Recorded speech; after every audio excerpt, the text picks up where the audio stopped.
Okay, enough fun. Let's talk about stuff. All right, we are talking about today my first thoughts about the She-Hulk Disney Plus series that we just got a trailer just a couple days ago, and a poster, which is kind of cool. Also, a subtitle. I didn't know if there was a previous release on the subtitle before now, but She-Hulk Attorney at Law is a great subtitle. And I'll be honest, it would be cool if her next ongoing would have that instead of Savage or Sensational.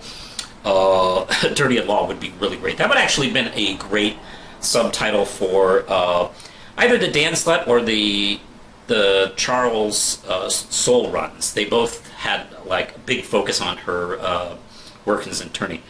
But hey, after being extremely excited to see this for months since they announced it, we finally got a chance to really get a good look at it. And we have Tatiana Maslany as Jennifer Walters in She-Hulk. Mark Ruffalo is back as Hulk in a kind of supportive mentorship, even though it'll probably be his fault again that she becomes She-Hulk. I assume from what we see in the trailer, that's going to be kind of the case, that minivan rolling down a hill, that obviously is probably her.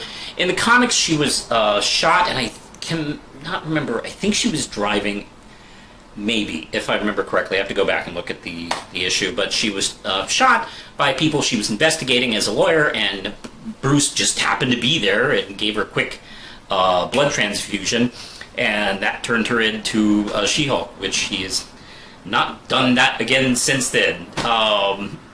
So I assume we're probably going to get for something very similar. Maybe the circumstances from how she gets hurt is probably different. I don't know.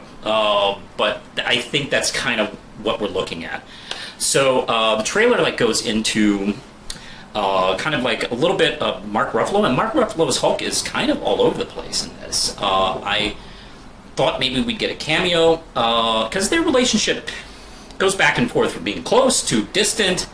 So it's nice that this series can at least give us like kind of a it can kind of build the relationship from here and give us some strong footing as to like, hey, these cousins are kind of close, and now they just became closer because this thing happened to them. So it's possible all the footage we see of Mark Ruffalo's Hulk is just from one episode. Maybe it's the first one, or maybe he's sprinkled in here and there. I don't know, but we get a glimpse of her working at what is going to be established as the first superhuman law firm dealing with this kind of stuff. And it's been 10 years in canon that this stuff really got going in the MCU. So yeah, that kind of makes sense that that would eventually kind of like come together.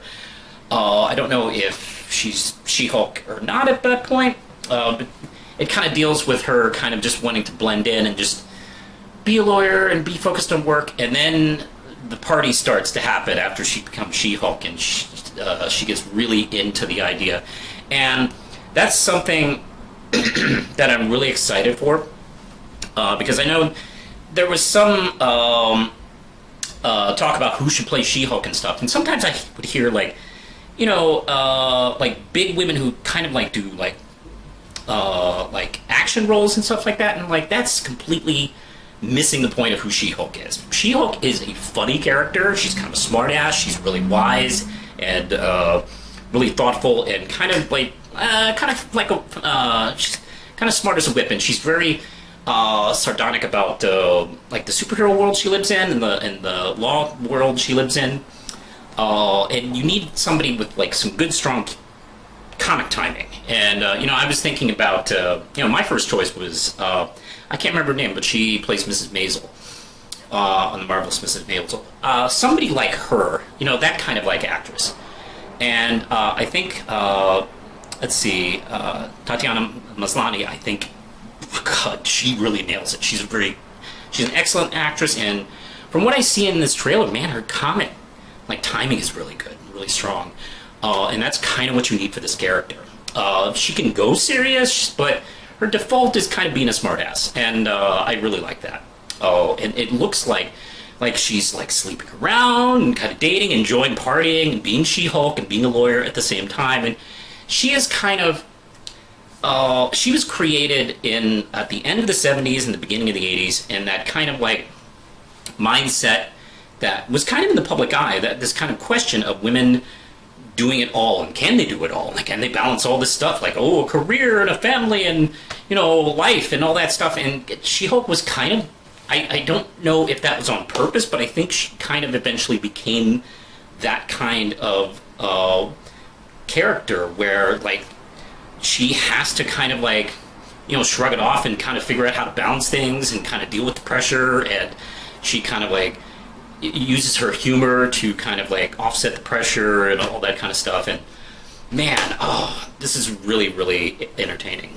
We get to see bits of, I think that's Frogman or Leapfrog, and that's kind of a nice kind of MCU kind of take on him. We get a quick glimpse of Titania in this, and I'm not sure like what the main plot will be. Of course, we have Abomination. We have Abomination back too. So this is kind of like a fun way to kind of like, you know, take some of those loose ends that we got left off because we somehow can't get another Hulk movie. So, you know, let's kind of pick that stuff up. And this is even connected to Shang-Chi because we get Abomination kind of hanging out in the chamber that he was like being taken back to in Shang-Chi. It's amazing. The continuity on some of this MCU stuff is tight, and it's loose when it needs to be and tight when it needs to be, so it's kind of fun.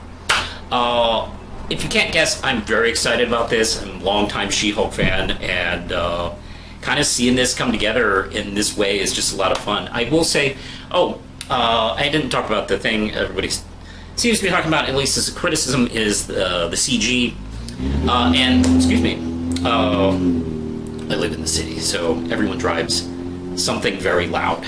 So anyway, the CG I think is kind of the main criticism I keep hearing about, and I'll be honest, maybe it's me. I've grown up watching cheap rubber suit monsters and seeing the strings and ignoring them. Okay, CGI is not a deal breaker for me. I'm not, I guess, I don't want to say the word spoiled, but I'm not spoiled. So, if it's, you know, not as strong as it is when it eventually premieres. By the way, we're a couple of months away. This is a trailer. It could get more tightened up. So we might see it get tighter and tighter. But, man, it's so weird. Tatiana sometimes, in some shots as She-Hulk, almost looks like Michelle Gomez in some close-ups. It's really weird. Like, oh, a larger version of her is Michelle Gomez. Okay, well, all right. God, I am in love with this. I can't wait for this. This is kind of the show I've been waiting for.